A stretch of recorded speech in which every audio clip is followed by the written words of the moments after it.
The door to Drew's house closed behind Willow with a dull final sound that echoed through the quiet living room. In her hand was a key that should not exist. The metal felt cold and unfamiliar against her skin, yet the pattern carved into it was unmistakable. It was a perfect copy of Drew's house key. Willow stood still, her breath shallow, her eyes fixed on the small object that suddenly carried the weight of everything she feared. Someone had duplicated the key. Someone had been inside this house. And the most terrifying question pressed into her mind with ruthless force: had they taken something they were never supposed to see? Fear did not explode all at once. It crept in slowly, spreading through her chest like a tightening net. Willow forced herself to stay calm. Panic would only betray her.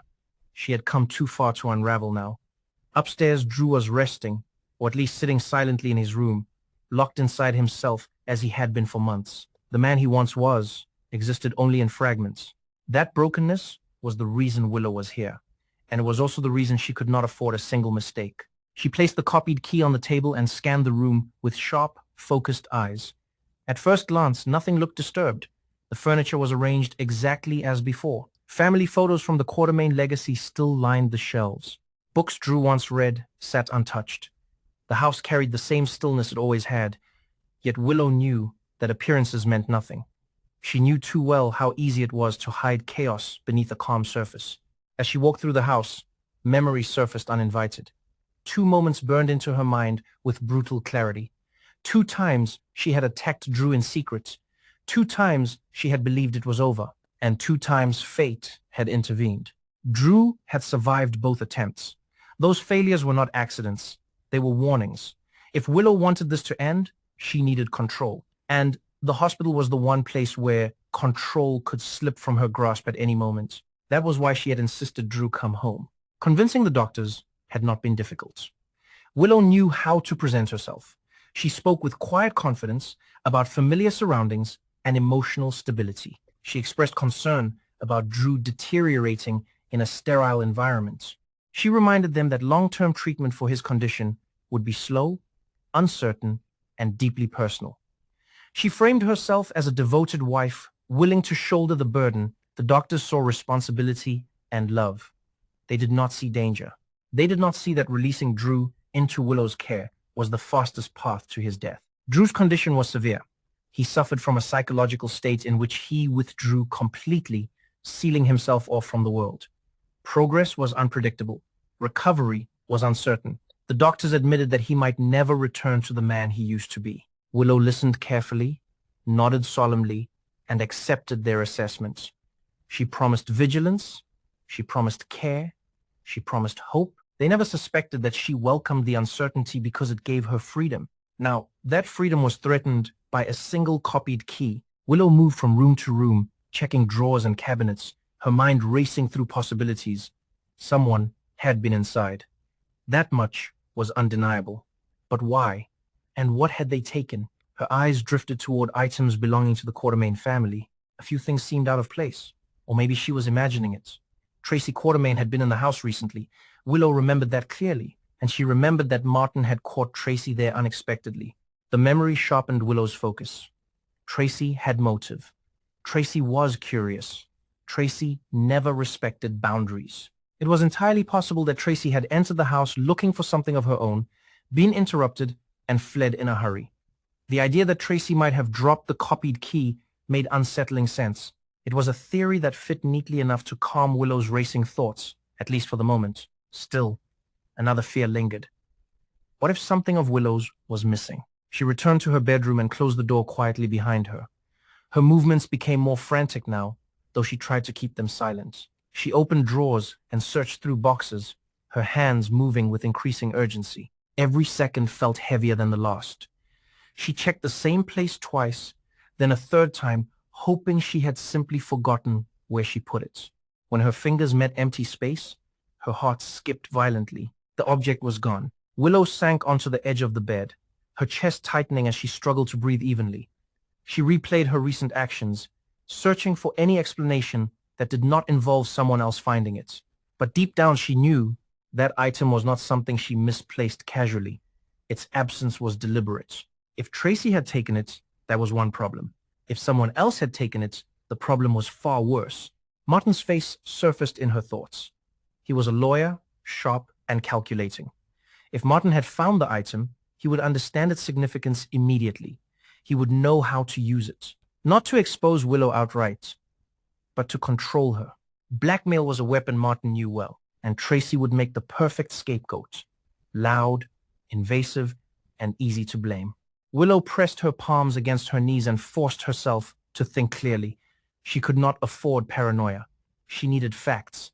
And until she had proof otherwise, Tracy would remain the most convenient suspect. Another detail clicked into place. Scout had a key to Drew's house. A small but crucial detail. It would be easy to assume Scout's key had been copied. Easy to believe Tracy used that access to get inside. The narrative formed smoothly in Willow's mind. Solid enough to act on. She stood and looked at her reflection in the mirror. The woman staring back at her looked composed, concerned, and entirely believable. Willow adjusted her posture and softened her expression. No one would see the fear twisting inside her. No one ever did. Down the hall, Drew shifted slightly on his bed. Willow's attention snapped back to him instantly. She entered his room with practiced ease, her voice gentle as she spoke to him. She checked his vitals, adjusted his pillows, and talked about the hospital staff arriving later with medical equipment. She painted a picture of comfort and stability. Drew listened without responding, his eyes unfocused but alert enough to remind Willow that he was still there, still aware on some level. That awareness unsettled her. It always had. Leaving his room, Willow's thoughts returned to Tracy. Confrontation was inevitable. She would demand answers. She would demand the missing item. And she would do it under the guise of a woman protecting her home and her husband.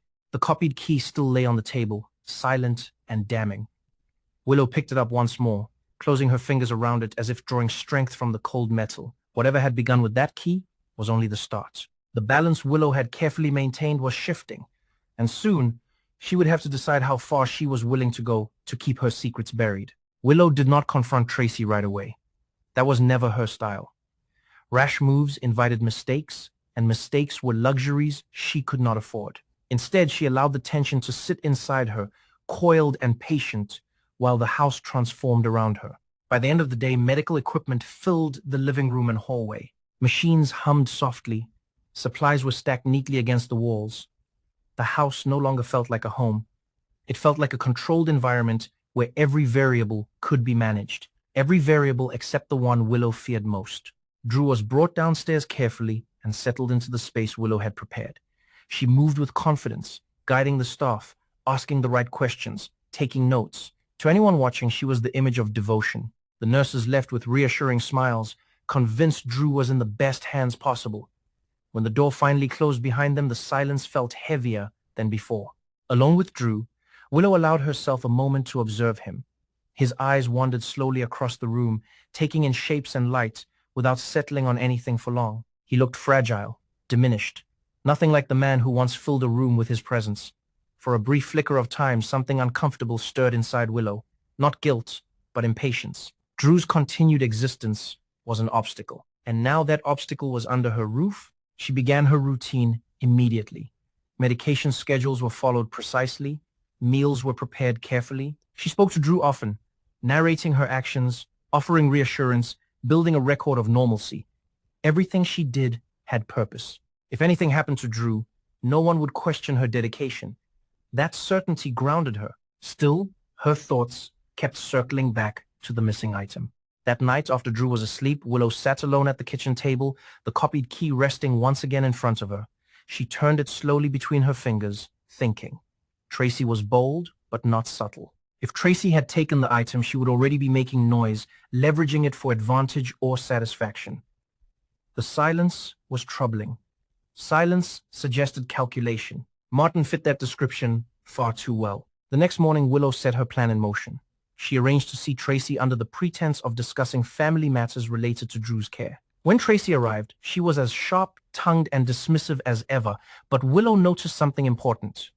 Confusion. Genuine confusion. Willow pressed carefully, mentioning the break-in, the copied key, the sense that something had been taken. Tracy reacted with irritation but not defensiveness. She denied taking anything of Willow's and seemed genuinely surprised by the accusation. When Willow mentioned Martin, Tracy scoffed, brushing it off as paranoia. but Willow watched closely.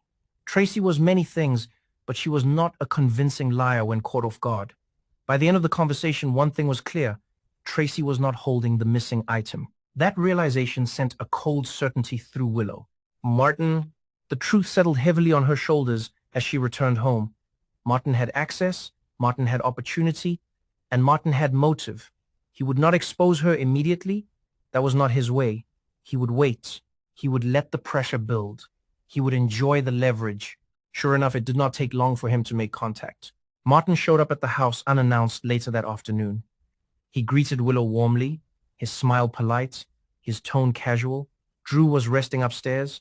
The house felt too quiet as Martin sat across from Willow at the table where the copied key still lay. They spoke of trivial things at first. Drew's condition, legal paperwork, family obligations. Then Martin's gaze flicked briefly to the key. "Interesting," he said softly. "It seems you have had a visitor." Willow held his gaze, her expression unreadable. She did not deny it. Martin leaned back, folding his hands. He spoke calmly, almost kindly, when he finally addressed the real reason for his visit. He told Willow that certain items had a way of surfacing when people least expected them, that secrets were safest when shared with the right person, and that cooperation was always preferable to conflict. Willow understood the message perfectly. He did not need to show her the item. He did not need to describe it. The fact that he knew was enough. The balance of power had shifted, and Martin knew it. For the first time in a long while, Willow felt something close to fear. After Martin left, Willow stood alone in the kitchen, her hands trembling despite her efforts to control them.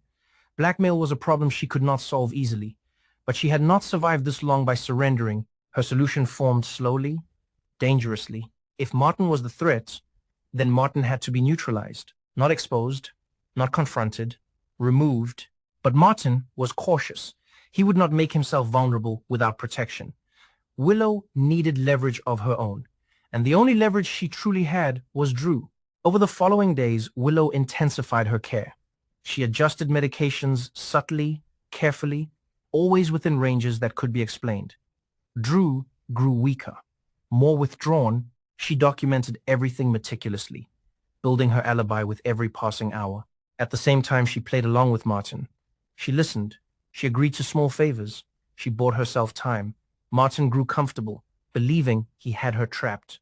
That was his mistake. One evening, as a storm rolled in and thunder rattled the windows, Willow made her move. She prepared Drew's medication as usual, her movements steady, her expression serene.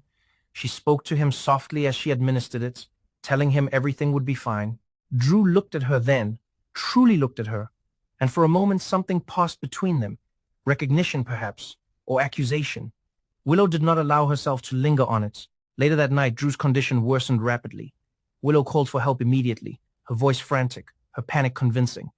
Paramedics arrived, doctors followed. Everything unfolded exactly as Willow anticipated, except for one thing. Martin arrived too quickly. He stood at the edge of the chaos, watching Willow with narrowed eyes. Something in his expression shifted. Suspicion replaced confidence. He stepped closer, lowering his voice, telling her this was not what they agreed on. Willow met his gaze calmly. "There was no agreement," she replied. Before Martin could say anything more, Drew flatlined. The room froze. Doctors rushed in. Attempts were made. But it was already over. The aftermath unfolded in slow motion. Grief, shock, questions. Willow collapsed into tears, supported by nurses and family alike. No one suspected her. Her records were flawless. The storm outside mirrored the devastation inside the house. Martin watched from a distance, his face pale. He had lost his leverage. Worse, he had lost control. In the days that followed, Martin tried to press Willow quietly, hinting at what he knew, reminding her that secrets still existed. Willow listened patiently. Then she reminded him that anything he revealed now would only implicate himself. The item he held meant nothing without Drew alive, to connect it to motive. And Martin knew it. Cornered, Martin backed down. The copied key was returned anonymously a week later. Willow attended Drew's funeral dressed in black, her face composed, her sorrow convincing. She stood beside the grave as he was laid to rest, her hands folded neatly, her eyes dry. To the world, she was a grieving widow who had done everything she could. As the crowd dispersed, Willow lingered behind alone. She looked down at the fresh earth and exhaled slowly. The storm had passed. The threats were gone. The house would be quiet again. She turned and walked away without looking back.